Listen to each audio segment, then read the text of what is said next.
Hi, I'm Mark DeJesus, and I work with a lot of people to help them experience freedom, healing, and transformation. And I want to just mention 7 brief symptoms, signs, or battles, manifestations that people have when they've been under religious legalism.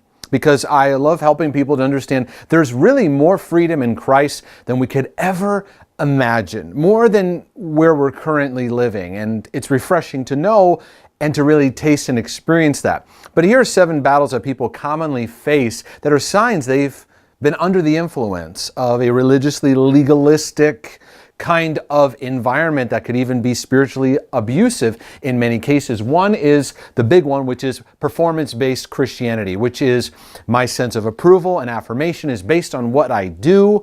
I am loved for what I do. My identity is based on what I do, and it doesn't understand the grace and love atmosphere that God has created in Christ Jesus for us to engage in. So it prevents us from experiencing the true freedom that's available to us. Second is religious perfectionism, which is this constant sense of I'm not doing enough, I'm not achieving enough, I'm not breaking through enough. It's just nothing's ever enough. So we're in a hamster wheel constantly. And this becomes a subliminal mindset in a lot of our spiritual interaction with God and even in our activities with each other.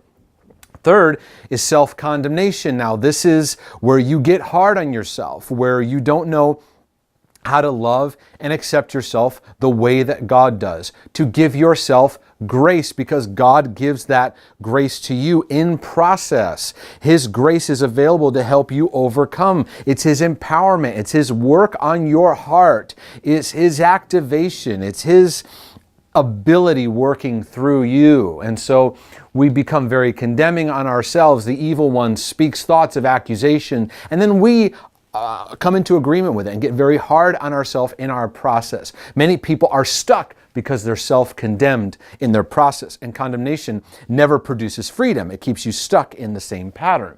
Fourth is obsessive thinking, meaning that you ruminate and you stay on and you're constantly obsessed. Maybe you are obsessed about your sin issues and you're constantly obsessed about what you're working on or getting free from. Maybe you're obsessed about, am I right before God?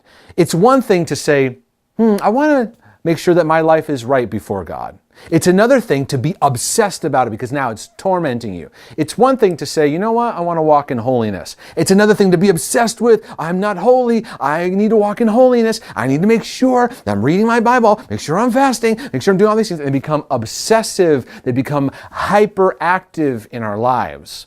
We don't have the peace in our minds and settling. And a lot of this can come out of being under a religiously legalistic environment that's toxic. We become very prone to guilt.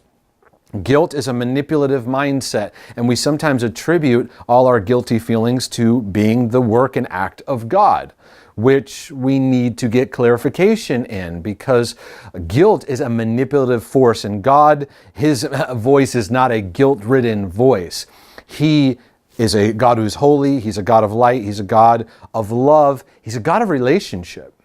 And so guilt is not a tool for healthy relationship. He leads us into His righteousness. He will even correct us, but He doesn't use guilt to beat us down constantly. And so people under a religiously legalistic environment, they have a hard time breaking free because guilt keeps them from breaking free. They have a hard time establishing boundaries, a hard time sometimes breaking away from toxic relationships, a hard time cutting themselves slack if they miss church or if they're struggling to read their Bible or pray on a regular basis. Guilt, guilt, guilt, guilt. That's a sign of religious legalism. A big one that I've worked with a lot of people on is we become afraid of God. I'm not talking about the fear of the Lord. I'm talking about becoming afraid of Him, so we avoid Him. We avoid Him in pain. We avoid Him with some of the areas that we don't know how we think He's going to treat those areas. So we avoid Him altogether. And that is not a fear of the Lord. That is not a healthy perspective at all, because it causes more avoidance than moving towards Him. And then lastly, these areas combined with other things cause us to have a condemning lens of other people. You can tell if you've had some religious legalism influencing you by your response to sin in others around you. If it's just, automatically shutting people out, condemning them, sentencing them, putting a judgment on them, without a response of mercy, a response of love, a response of compassion, then there may be an infiltration of religious legalism that has seeped in that is causing toxicity in how you see your environment around you and even how you see yourself. So as you're going through this, there may be some resources you want to take advantage of. I have a course on freedom from spiritual abuse that can be very helpful to many of these areas. I have a teaching on getting guilt out of your relationships, that training series you can make available to you in your life. Getting free from performance-based Christianity, religious perfectionism, in those areas. My book, Exposing the Rejection Mindset, can be very helpful. And even your confusion of fear and being afraid of God, you may want to consider my book, I Will Not Fear. Those are just some resources to get you started, but send me your questions, your comments, let me know, because I want to see you live not only healed and free from this stuff, but from anything that's keeping you from the fullness of what's available. Thanks so much for watching. I look forward to hearing from you soon. God bless.